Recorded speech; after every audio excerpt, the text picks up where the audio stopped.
All right. Hello, everyone, and welcome to the first Fast Pitch session of this year's summit.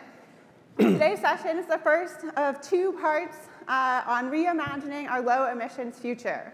My name is Elise Goldfine. I'm a fellow at ARPA-E, and I will be moderating today's session. We will have 5 fast pitches on topics spanning from resource extraction to energy production, transportation, and building efficiency that all seek to reimagine these topics for a low-emissions future. There will be time for Q&A after the session, so please remember to submit your questions on the mobile app so that we can answer them after the fast pitches are finished. And with that, I will get us started. So right now, iron and steel production is responsible for 7% of all global CO2 emissions. But what if instead, iron could be the answer to our carbon sequestration problems? We produce a lot of CO2, 37 billion tons a year. Projections for a net zero future call for a total of 240 gigatons of CO2 removal this century at a rate of about 6 gigatons a year by 2050. There are very few other things that we do on the gigaton scale.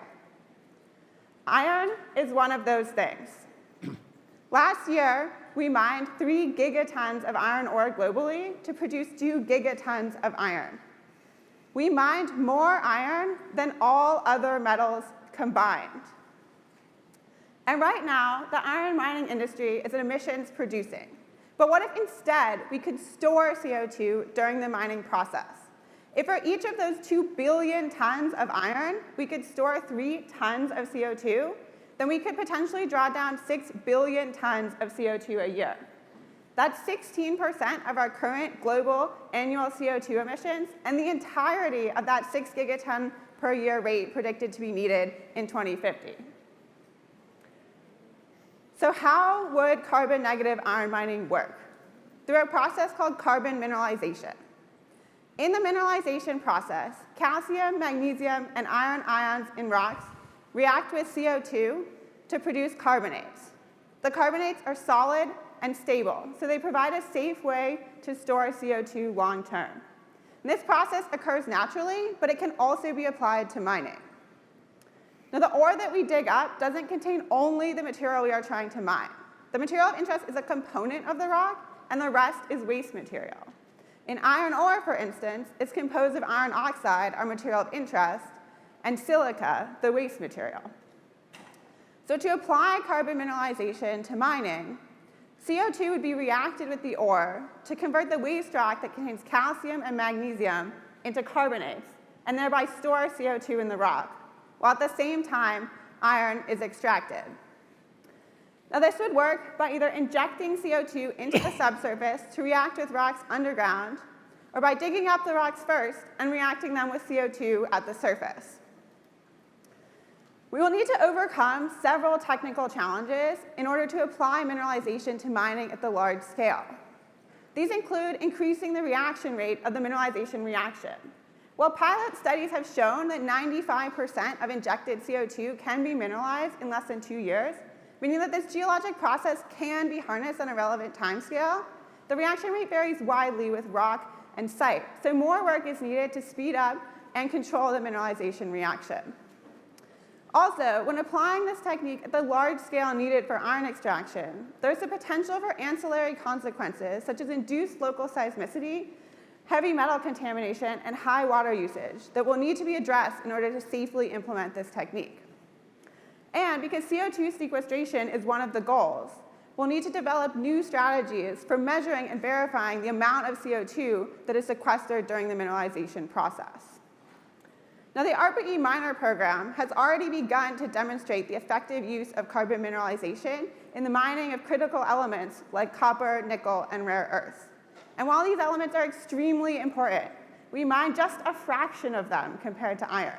So what if we could scale up this technique to the gigatons of iron that we mine? The potential for carbon sequestration would be enormous. But let's back up a step. In order for carbon negative iron mining to work, we need rocks that contain iron and calcium or magnesium. Now, traditional iron ore won't work for this because the waste rock is silica. so it contains only very small amounts of calcium and magnesium. So in order for carbon-negative iron mining to be effective, we need to reconsider where we source iron from. Now, one potential source that contains meaningful amounts of iron and calcium and magnesium is in mine tailings. As I mentioned before, the ore that we mine doesn't contain only the material we're trying to get out. So once that's been extracted, there still remains a large amount of waste rock called tailings. And storing these tailings isn't free. It's an ongoing cost to mining companies and a continuous potential environmental hazard. So if we can find tailings that contain iron and calcium and magnesium, they could be used as the input for the carbon-negative mining process while simultaneously helping to treat a hazardous waste product.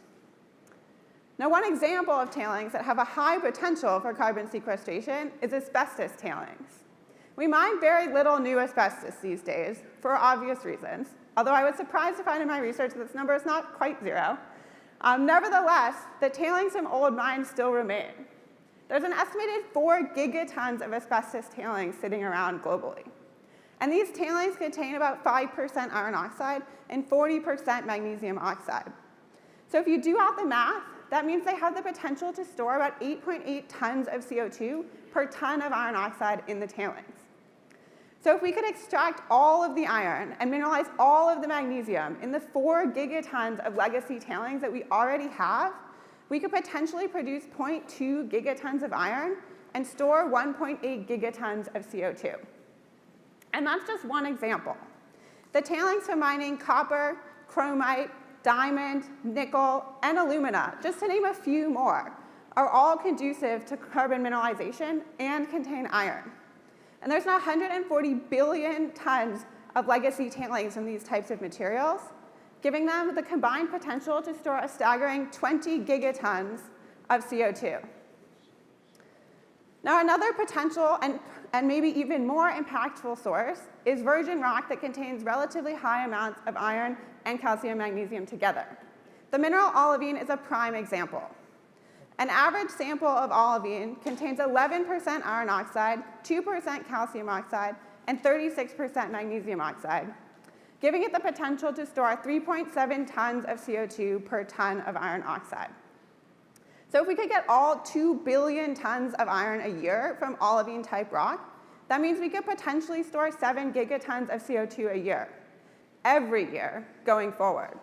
And that number actually exceeds the 6 gigaton per year rate predicted to be needed by 2050. Now, in order to make use of these alternative iron sources, we'll need new technologies adapted to the unique characteristics of tailings and other low iron content ores. Firstly, we'll need a better understanding of how much of these resources exist and what they contain. In the US, iron is one of only 3 elements not required to be reported to the EPA in mine waste, and so there's not a good knowledge of how much is actually in tailings. So we need new survey methods that can rapidly determine the quantity and composition of the tailings. And because these materials have already been processed once to remove the easily accessible elements, we'll need techniques that can go beyond just determining the elemental composition to also determine the ease and efficiency with which the remaining elements can be recovered. And of course, once we've assessed the contents, we'll need to actually recover those materials. And while conventional separation techniques could be used, the economic feasibility is challenging due to the low metals concentrations. So to truly make remining tailings or using other low iron content ores viable, we'll need new technologies that can recover elements at much lower concentrations than in traditional ores. And if we can do all of that, then carbon-negative iron mining has the potential to help bring the steel industry to net zero or beyond.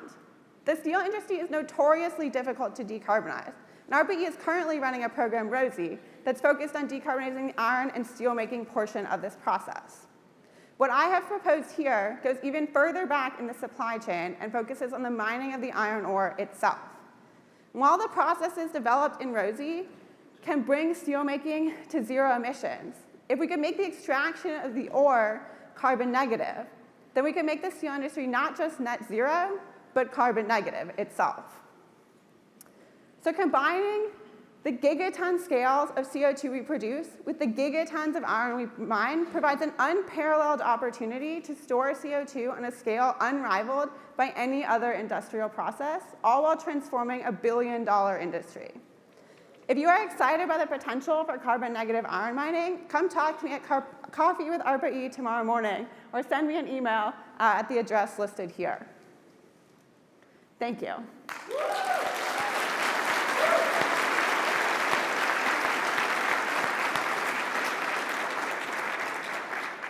All right, and now I'm happy to hand it off to my colleague Bill, who will be reimagining nuclear fuels. But before I do that, I just want to let you know there is a row of empty seats up here. They're really not reserved, so if anybody would like to grab a seat up here in the front row, please go ahead. There's like 7 of them, so hurry up. Okay, we still got one more left. One more? Okay, all right, thank you. I'm Bill Horak, I'm a program director at ARPA-E, and I am here today to talk to you about thorium. This is not part of the Marvel Cinematic Universe, but it is a potential blockbuster. So, back in the Manhattan Project, which we all know was headed up by Matt Damon and Cillian Murphy, there were 3 potential pathways that they were looking at for nuclear fission. The first one was, of course, the highly enriched uranium-235. The second one was to use U-238 with a neutron and make plutonium-239. The third pathway was the use of thorium. And unfortunately, the movie was already 3 hours long, so thorium didn't make the Oppenheimer movie. So I wanted to tell you a little bit about what they were looking for with thorium. So this is the thorium fuel cycle. Basically, thorium itself does not fission. We first have to hit it with a neutron, which converts the thorium-232 to thorium-233. It then forms protactinium-233, which is highly radioactive. And after about a month, we get U-233, which is fissionable. We can then hit that U-233 with a neutron, and it goes through the fission process very similar to U-35. We have normally 2 fission products. We produce 200 MeV of energy, and we produce 2.5 neutrons. Now, if you're counting, we've already had to use 2 neutrons, so you can understand that neutron economy is an important aspect of the thorium fuel cycle. Okay, so why are we interested at it at ARPA-E? Well, one of the reasons is the same reason that they were interested in it for the Manhattan Project. There's 4 times more thorium on land than uranium. It was seen as a domestic supply, whereas uranium back in the 40s was imported. That amount could supply all of our US energy needs for 1,000 years. In addition, thorium is usually in an element called monazite, which is also a large source of rare earth elements. In fact, from the Mountain Pass mine in California, there has already been 3,200 metric tons of thorium mined and purified into thorium nitrate. That alone could make 25 years of total US electricity production. So, how do you utilize thorium? How have we been looking at this? Well, one way has been light water reactors. Starting with the first ones, we tried to use thorium. Back in Indian Point 1, they used a thorium cycle there. It didn't work very well. This was culminated back in the late 70s when the shipping port plant was touted as a light water reactor breeder reactor by Admiral Rickover. And in the 90s, the Lightbridge Corporation looked at developing a replacement fuel for pressurized water reactors based on the shipping port technology that could be a 1-to-1 replacement. In addition, people have looked at accelerator systems. This was mostly came from Carlo Rubbia, a famous Nobel Prize winner, who came up with the idea of using an accelerator to produce those additional neutrons that we need to basically transmute thorium in a subcritical blanket and then fission it, getting power from that. In addition, there are several advanced reactors, notably the molten salt reactor, that can potentially use thorium. So why haven't we done that? Why aren't we utilizing it? Well, there are several challenges to the fuel cycle deployment. First off, not every thorium fuel cycle design is self-sustaining. You only have 2.5 neutrons. You need 2 to make it work. If you lose any, you're in trouble. Advanced reactors by themselves pose unique technology challenges. And finally, there are unique hazards and proliferation issues with the thorium cycle. As I mentioned, the protactinium that gets formed as an intermediate step is highly radioactive. So what are we thinking about when we develop a program for ARPA-E? Well, we've been talking to some of the people in the field, and they've come back to us and said, here are the challenges they would face if we were doing a thorium cycle. From the molten salt people, we got the request for off-gas processing. This will be slightly different in a thorium cycle than it would be in the uranium cycle. So they're interested in having an enhanced capability in that area. In addition, there would need to be an improvement in our robotic and autonomous material handling. The thorium cycle involves highly radioactive materials, much more so than we get in the conventional uranium cycle. And finally, we're going to need co-designed systems for core optimization. We have to be able, in all of our programs, to have a tech-to-market pathway. And right now, we're not convinced we have one for thorium. To displace the uranium fuel cycle, we are going to have some advantages beyond just cost-cutting to make it deploy. So, what are we going to be looking at in the future? One is we will be looking very seriously at this tech-to-market pathway. Right now, 3 of our experts are working to try and help us develop one and see what happens. We're reviewing what has been sent to us in the past with regards to thorium cycles and see if any of those can be applicable to a new program. And finally, we are also looking at the possibility of using some of the work that we've done with autonomous systems to see if they can be applied to a thorium cycle. We hope that if we are successful, that when the 6-hour version of Oppenheimer comes out, that the work of E.O. Lawrence and Louis Alvarez to develop a gigantic accelerator using 750 radar tubes provided by General Groves to produce thorium using an accelerator cycle will be included. So I want to thank you for your attention. I'll be there tomorrow at the coffee with us. I'll be the one with the cape around the coffee cup, just so you know, and so you can spot me, and we'll go from there. So thank you for your time.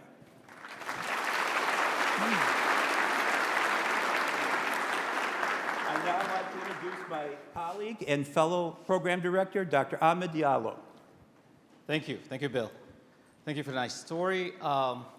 Today, I would like to invite all the bold thinkers, I would say innovators out there, to go along with me with this fast pitch in terms of understanding what I'm trying to say here. The future fuse, igniting the clean energy revolution in this case. But what I really would like to talk about is strategies for tackling advanced fusion fuel. So my name is Ahmed Diallo, like Bill said, and I'm going to try to navigate through the different pathway to move to advanced fuel. So last year, 2022, in December, in the cold morning, I got a call from a colleague of mine at the NIF, a National Ignition Facility, for when they announced the breakthrough. To me, it was dear to my heart just to be able to see that we can go across that gain of 1. That was really great. So ignition was achieved. We're very excited. So we feel like we are close to taming the fusion fuel process with deuterium and tritium. Then what happened since then, we had target of a gain of 1.5, we moved to a gain of 2, and a gain of 2.4. Those told me actually that we're in a phase that we're mastering more or less the fusion fuel, how to burn it. So let me walk you to a fusion power plant. So what's the journey effectively to get the fusion all the way to the grid? So you start with a fuel, and in this case, I'm just like talking about deuterium and tritium, which is isotope of hydrogen. So you heat the fuel as much as you can, And then you get lots of fusion power that goes, and then basically you get steam, you spin some turbine, take some electricity, put electricity on the grid, and then finally peel that part of the electricity to start the heating system again to heat the fuel. In the meantime, we have a neutron flying around that carries about 80% of that energy. That's great. That energy gets dumped into some sort of blanket that heats the blanket. But it comes also with disadvantages, challenges, which is effectively that it will damage your first wall, the wall in contact with the plasma or close to the plasma. So for that, we developed actually a program called Chadwick that you probably heard this morning to kind of reinvent, to take the challenge, reinvent like a first wall material that could sustain this high neutron flux as well as the heat flux that come out of it.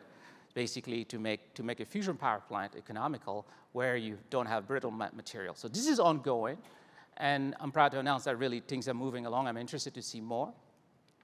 So that's a big challenge. But we are at a phase where we know deuterium and tritium work. We've tamed that, the fusion fuel, or at least we have a path toward it.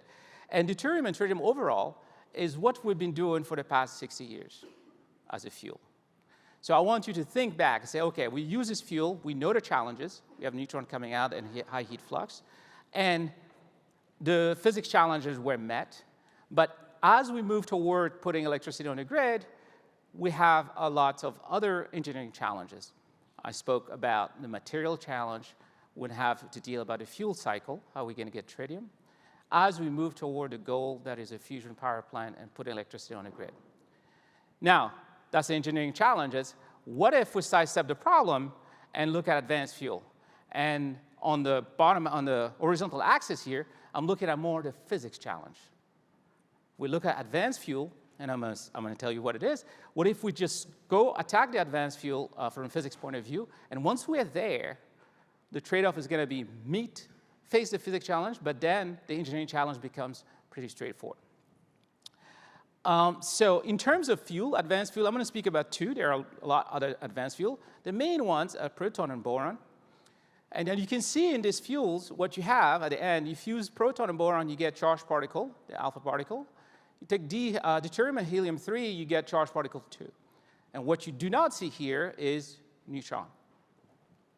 So the benefits are great. If you can heat those, the required temperature a lot higher than those at tritium.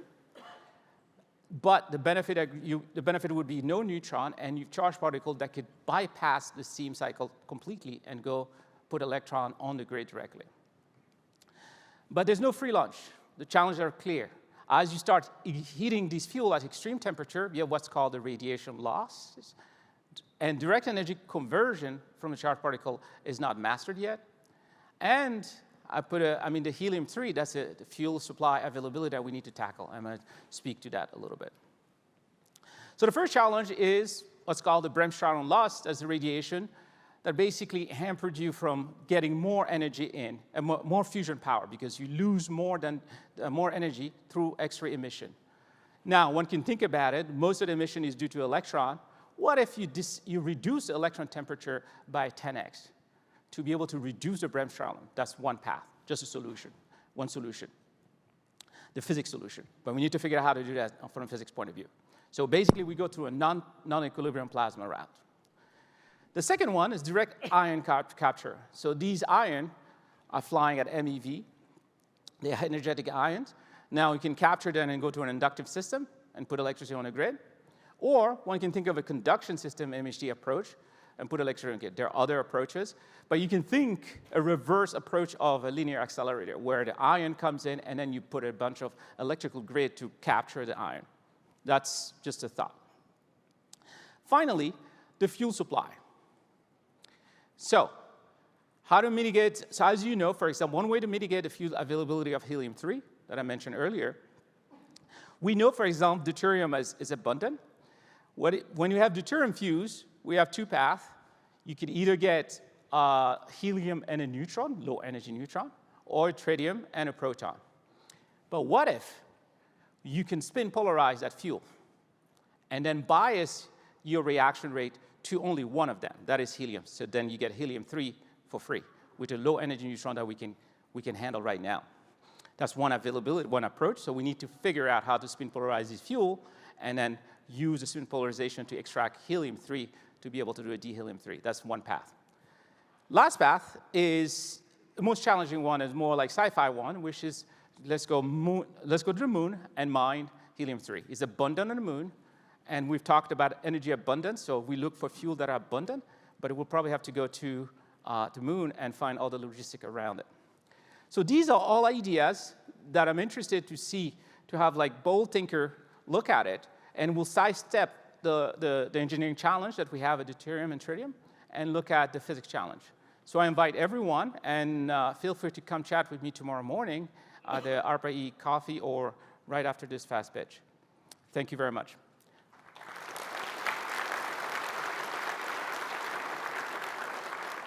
And now I'm gonna pass it on to my colleague, Halle Cheeseman.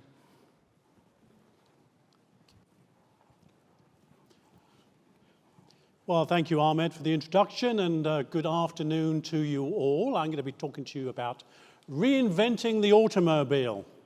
But first of all, a story. Back in 2017, I was going through a minimalist period of my life, and I went and bought the cheapest brand new vehicle I could get for cash. Happened to be the Nissan Versa. Very basic vehicle, but it got the job done. And it actually had this cool invention, a sort of handle on the inside of the door, and as you wound it, the window would come down.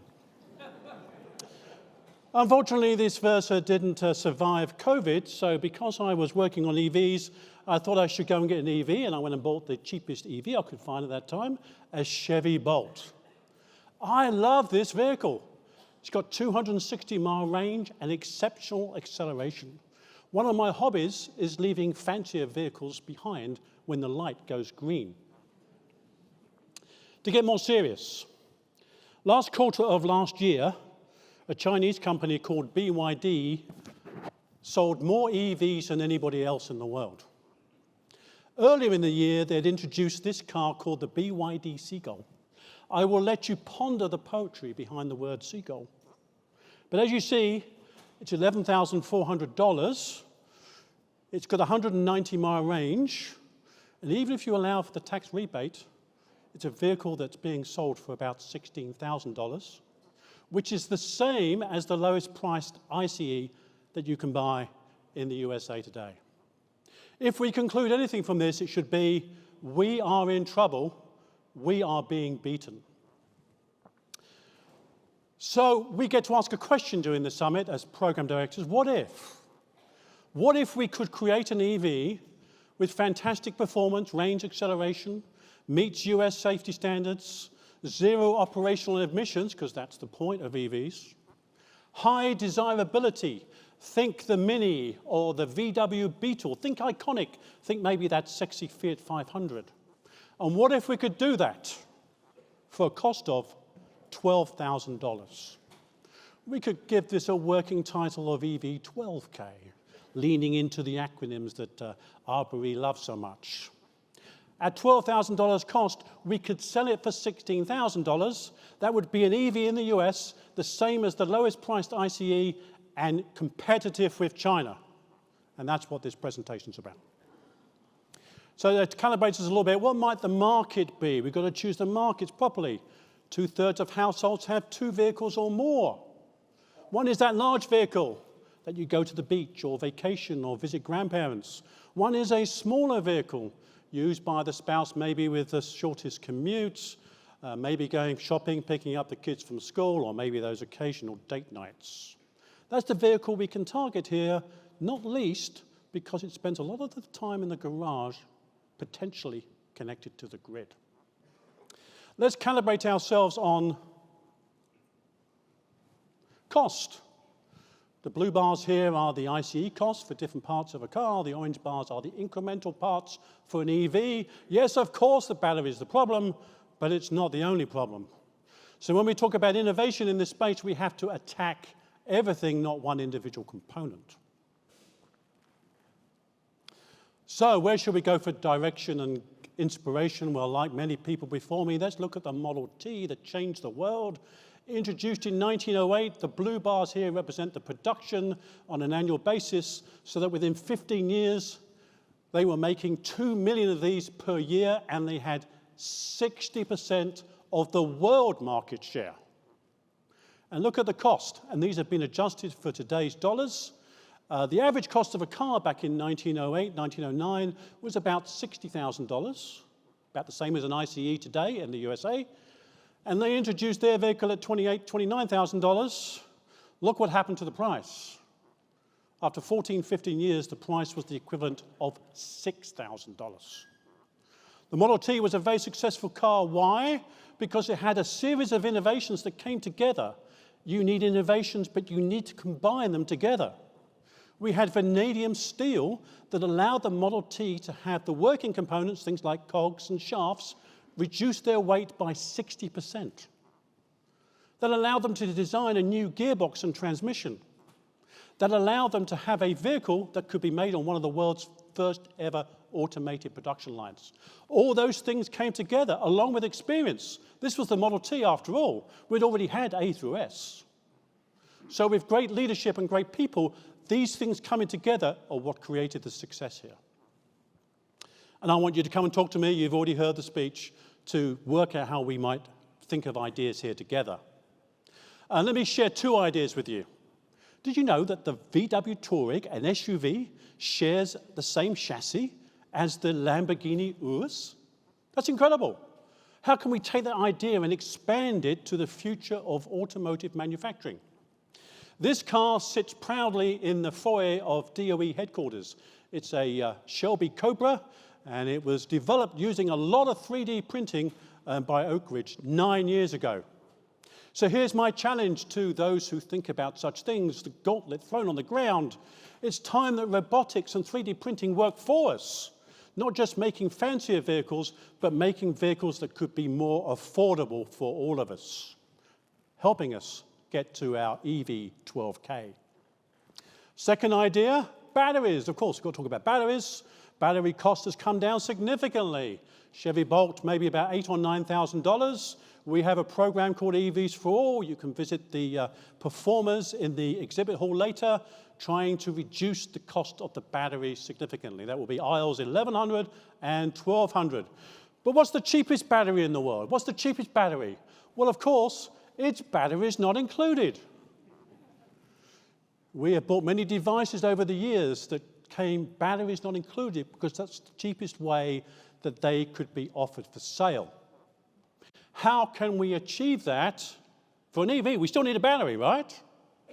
How about battery sharing? Energy sharing equals cost saving. What are you all doing right now besides sitting in this cramped room, hopefully listening to me? More importantly, what is your car doing right now? I know exactly what your car is doing right now. It's doing nothing. Imagine if your car was earning you money. Imagine if your car was helping integrate renewables into the grid. What if your car right now was actually helping to save the planet? And so we should be thinking about how do we share batteries between cars and what the grid needs. So this is called vehicle to grid, and technologies exist, but we need to work harder to reduce the cost of those technologies, and we also need better batteries.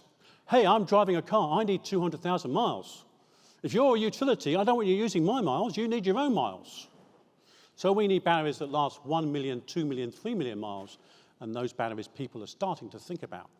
We also need much cheaper vehicle to grid technology. No point having a cheap EV if you've got to pay so much to install it in your garage to benefit from the vehicle to grid benefits. And we're going to need lots and lots of AI.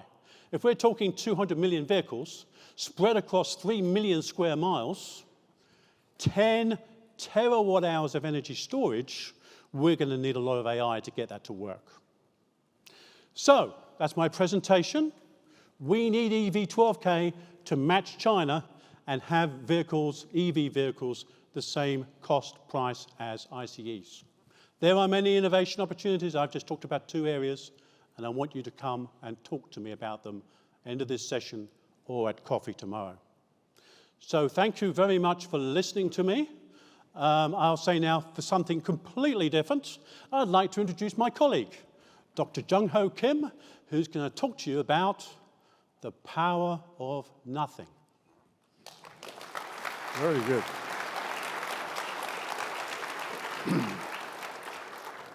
So good afternoon. I'm Jungho Kim. I'd like to talk to you about nothing in particular. So the heat transferred through our windows, walls, and doors of our buildings accounts for 12% of US energy. What are the consequences of that?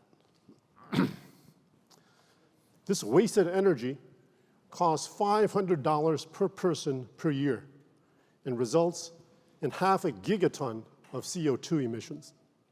It strains our electrical grid and increases the size and cost of our HVAC systems.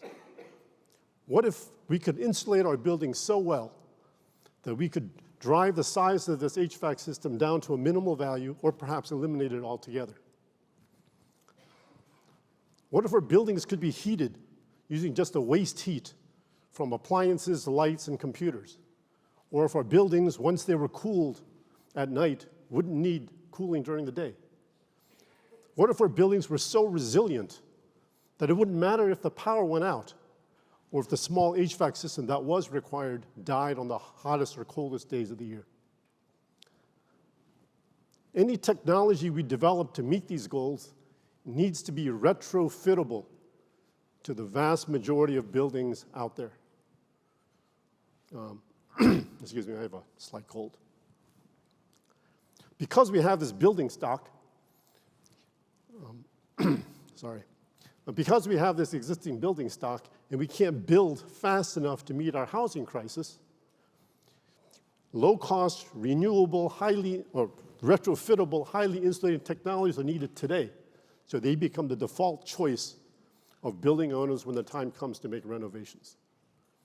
And what more powerful technology is there to inhibit heat transfer than the power of nothing, or the power of vacuum? So what is required to drive down energy costs in a house? We first have to provide adequate fresh air through the use of a heat recovery ventilator. We need to seal the home against unwanted air leaks around windows, doors, pipes, electrical outlets. We have to design and build the structure to minimize thermal bridging between the outside and the inside. We also, of course, have to provide adequate thermal insulation within the walls of the building, and last, we have to have highly insulating windows. All 5 of these are needed, but for this talk, I would like to focus on just the windows. This is an infrared image of a typical home on a cold night. Although the windows are a small fraction of the overall surface area of the building, they can represent 50% of the overall energy losses. Wouldn't it be great if we could make the windows nearly as insulating as the walls that surround them?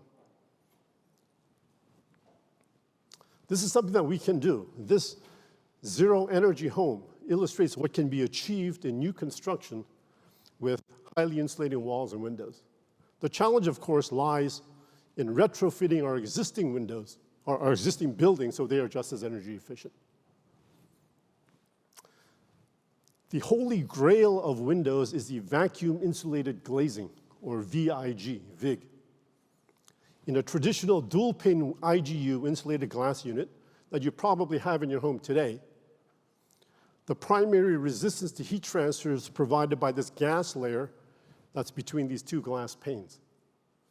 The radiation across the gap is minimized by the application of a low emissivity coating, leaving conduction and convection through the gap as the primary modes of heat transfer.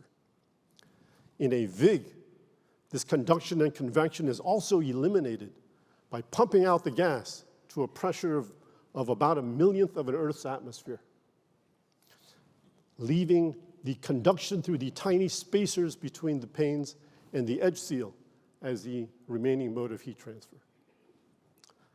The gap between the panes is less than 1 millimeter, making the overall VIG thin enough and light enough to be used even for retrofit applications of single pane windows. They're also a great way to reduce condensation on windows, as well as noise transmission. This is the exact same technology that's used in your thermos bottle to keep your coffee hot, but of course using transparent materials. So windows are available at a variety of cost versus R or performance points. The performance is given by the R value, a measure of the thermal resistance or insulating capability of the window. A single pane window is about R1 and costs about $1 a square foot. A double pane window is about R3.5 and costs about $3.50 a square foot. Triple pane and quad pane windows can be thermally quite good, but their thickness and their weight makes them impractical for use in many retrofit applications. So highly insulating vacuum windows are available today, but they're very expensive. So we need to develop technologies to drive down the cost of manufacture of these windows so they become comparable to that of double pane. And that would make them the default choice for new construction and for anybody who wants to replace their windows.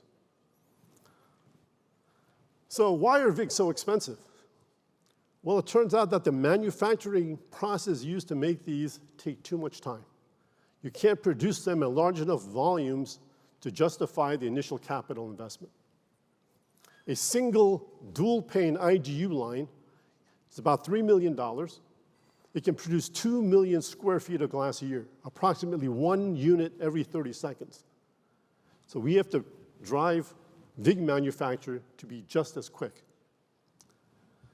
So how do we place these hundreds of thousands of these tiny spaces between this pane of glass within 30 seconds? How do we optimize their size and shape so they're strong, but they also result in minimal stress and abrasion on the glass they support? And can we reduce the thermal conductivity to improve the performance of the window even further? Perhaps we could use 3D printing of glass to produce these spacers, or use directed energy deposition to deposit some other material on the surface. Or perhaps use focused lasers to create these little spacers from the glass material itself. How do we make a hermetic edge seal that will last 50 years quickly? Can we make this edge seal flexible to maximize reliability as the two glass panes expand and contract relative to each other when subjected to temperature variations? Can we quickly create a hermetic edge seal using low temperature reactive welding, which only requires an initiator and is a self-propagating reaction? Here's another crazy idea. Can we use a small amount of gallium or another liquid metal that wets the glass and creates the seal, but doesn't require any curing at all, and allows the two panes of glass to freely move relative to each other, maximizing reliability? Or is there room temperature self-curing extrudable material that is also hermetic to gas permeation for 50 years?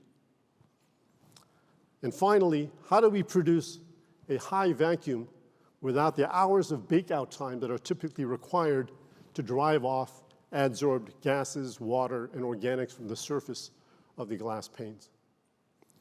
Perhaps we could use plasma cleaning to drive off the contaminants and greatly reduce the bake-out time. Or perhaps we could just use a roughing pump to pull a rough vacuum on this glass and then use high-capacity getters to pull us the rest of the way down. So I think these are problems that can all be solved if we have interdisciplinary teams of scientists and engineers. So I am looking to hear from chemists, physicists, material scientists, industrial engineers, machine designers, experts in glass, ceramics, soldering and welding, laser processing, and vacuum. So I invite you to join me on this journey to make this vision a reality. If you're interested in this, you're in luck, because there is an RFI, an ARPA-E RFI that came out last Friday on exactly this topic, as well as other aspects of the building enclosure. So thank you very much.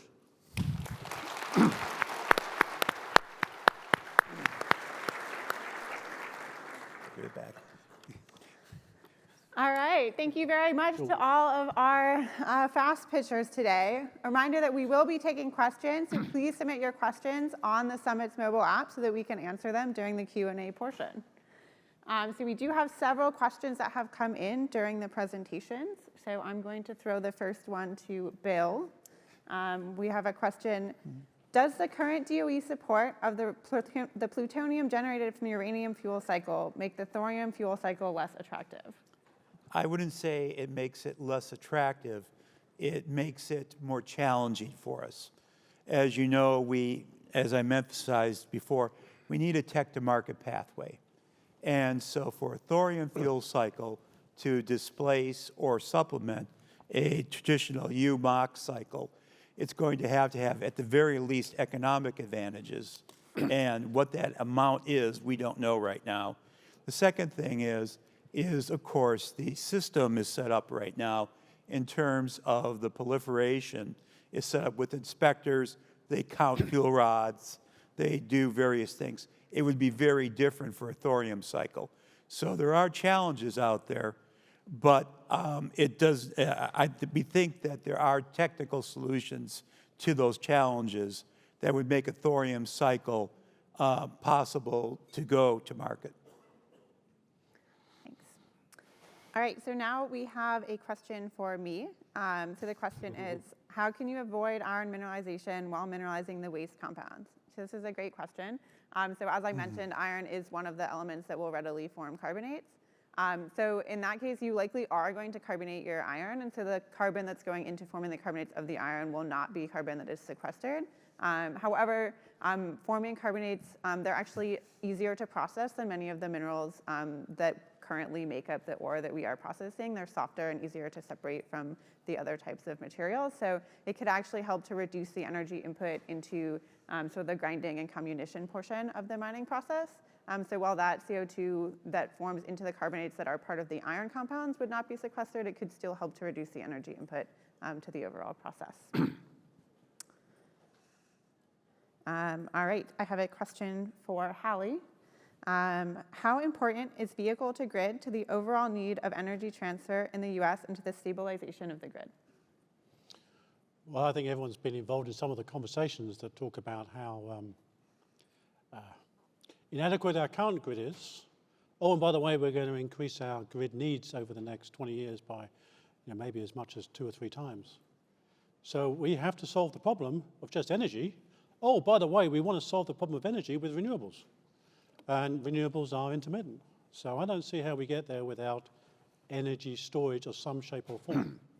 And as somebody said this morning, you need many shots on goal. And I think vehicle to grid is a major shot on goal, because if all EVs created could be part of the grid, you're talking 10 terawatt hours. Just to put that in perspective, that's probably about 30, 40 times more than the energy storage that we currently have in the US, so excluding hydropower. So it's going to be very important that we do that if we want to solve our problems. Thank you. All right, and now for Ahmed. Does alternative fusion fuel resolve issues with the first wall materials? That's a good question. I think, first of all, I would like to clarify, it's advanced fuel. I call it advanced and super alternate, not to confuse with alternative energy. But yes, it does. It will remove, you want to have the heat flux. If you can control or find a way to extract the iron fairly quickly through magnetic field and some other approaches, you can avoid the first wall problem, which is mostly driven by the neutron damage on the material. So there's a path forward for that. All right, and for Jungho, where is vacuum glass available today made, and who makes vacuum glass in the US? Vacuum glass in the US is currently not available today. You can buy it, but it's imported from overseas. Huh. There is a company, Luxwall, which was funded by DOE. I think they provide about $30 million in cost share. They're planning to produce some vacuum glass for the first time. But they're using older processes, and they won't be able to produce it in volumes to get it down to near double pane levels. So. All right, and I have another question for me. It was asked, how much time is needed to mineralize across your resources identified? And is that timescale amenable to existing mining practices? This is a great question. It's something I would love for you guys to answer for me. So the time needed is highly variable with the different types of minerals and rocks. So some types of minerals can be much faster, so ultramafic and mafic rocks can be mineralized faster than, for instance, granites or other types of rocks like that. So it's definitely something that we're going to need a better understanding of and control over if we're going to apply this to mining. So great question. I have another question for Jungho. Is the only purpose of the VIG spacers to support the glass? If so, couldn't we drop cost and complexity through stiffer glass panels? Through stiffer glass panels. The glass panes are separated by about 1 millimeter. So if you have a 1 meter by 1 meter panel, it's 1,000 to 1 aspect ratio. And you have 1 atmospheric pressure difference across those. So you need either really, really thick sheets of glass, or you'd have to have these spacers to keep them apart. So going to thicker glass, I think would just be too costly, and weight-wise, it'd be too, just too large. You definitely couldn't use them for retrofit applications in that case. All right, so we have another question for Bill. Does thorium do anything to reduce the amount of high-level waste requiring disposal? Yes. Great. Oh, I should expand on that. The fuel utilization of thorium is much, much higher than uranium. So we have the potential to significantly reduce the amount of spent fuel that you would have to store when you're done. Right now, with what we're looking at is strictly once-through cycles. We are also doing some investigation into a reprocessing and recycling of thorium, but our initial look is just at a once-through. Great. All right, I have a question for Halle. What are the challenges with achieving the 1 million mile battery? There's a gentleman by the name of Jeff Dunn who's demonstrated the 1 million mile battery and actually told us that he's up to 3 million miles, right? I've been with batteries a long time. The problem is it's sometimes very easy to demonstrate something in the lab which is really small.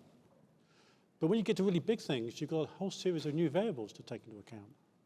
Batteries degrade. They degrade differently at different temperatures. They degrade differently depending on the relative pressure that the cells are maintained under.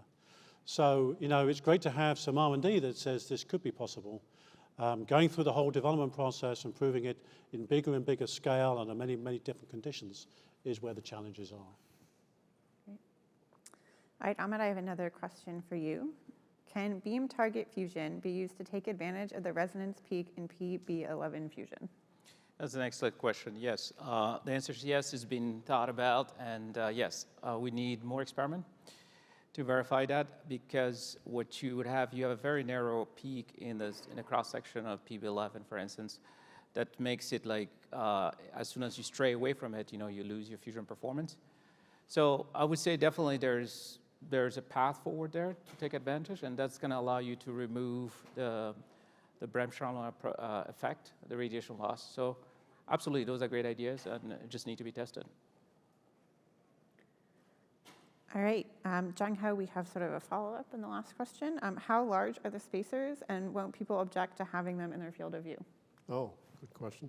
The spacers, depends on the gap thickness. If the gap thickness is typically 0.2 to 0.3 millimeters, then you need spacers about 0.2 to 0.3 millimeters in size. I can't see the spacers from 3 feet away, but I'm an old guy. Younger people can probably see it. But I have a VIG in my office sitting against the window, and people come in and they don't notice the spacers at all. They just look right through it. In many cases, people buy windows, and what do? They put a screen behind it, right? So, if you're like Bill Gates, or I'm sorry, not Bill Gates, Steve Jobs, who was really, really particular about his environment, yeah, he would probably object. But I think for most of the people out there, I think they would be just fine. Okay, guys, we have about 5 minutes left in the session, so I just want to remind you to get your last-minute questions in if you have any remaining. We still have some more questions to go, but just anything urgent, send it in right now. So I have a question for Bill. How much energy is released by the protactinium decay, and can it be collected? Oh, that's a good question. I don't know the exact amount of MAV that come from the protactinium release right now, but we did have, there have been proposals to gather that energy, but we don't think they're practical. So let's see, another question for Ahmed. Can spin polarization be applied to DT instead of DD fuels, and what are the benefits and challenges? Yeah, so spin polarization has been thought of for a while back. It enhances the cross-section of DT fusion. It's well known, as well as D-helium is the same. You get 50% more, 50% more actually probability of fusing DT with spin polarized fuel. And actually, if you do the whole calculation for DT, the advantage is it gives you about a factor or 2 in gain in fusion power. So we are actually thinking about it, people have been thinking about how to kind of polarize the fuel to get a factor or 2 in fusion in DT.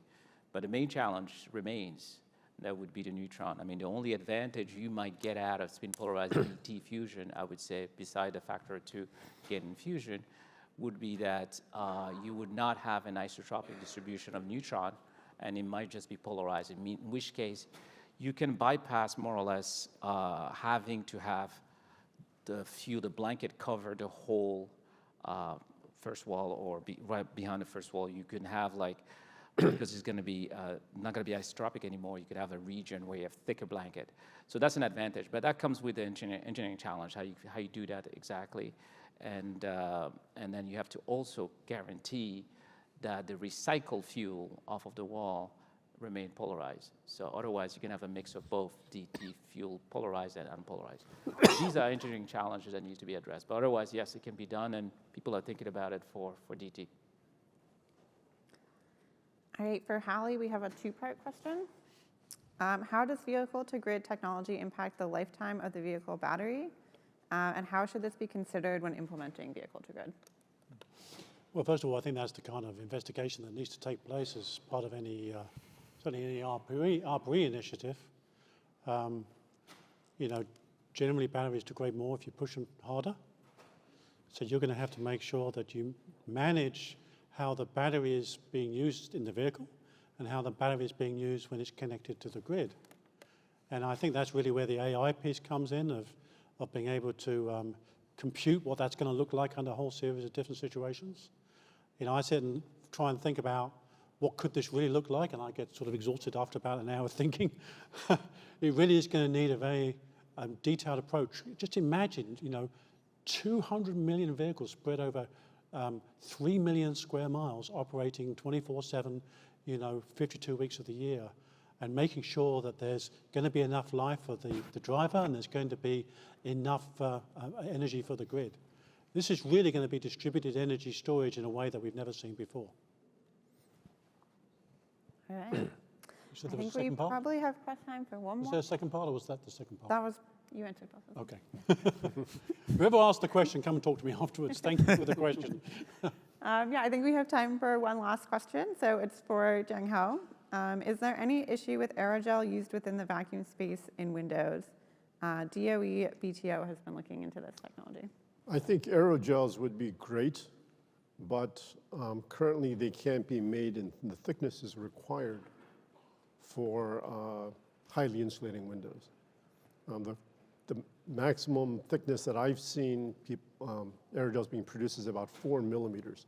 And what you actually need is about 1 inch, so 25 millimeters to get like an R10 window. Even at 4 millimeters thick, it takes a long time to pull the solvents out of the aerogel. And so you can't produce a lot of them in these quantities that would be needed. As part of the RFI, though, you know, we do ask questions. You know, we want people to come up with innovative ways of producing aerogels. You know, if they can be produced and they're clear and stuff like that, they'd be a great solution to Windows. All right, well, thank you all for your excellent questions. If you have any more, please feel free to come talk to us at Coffee with ARPA-E tomorrow morning at 7:30. We will all be there to answer your questions. And with that, let's give one more round of applause and thank you for our fast pitch speakers.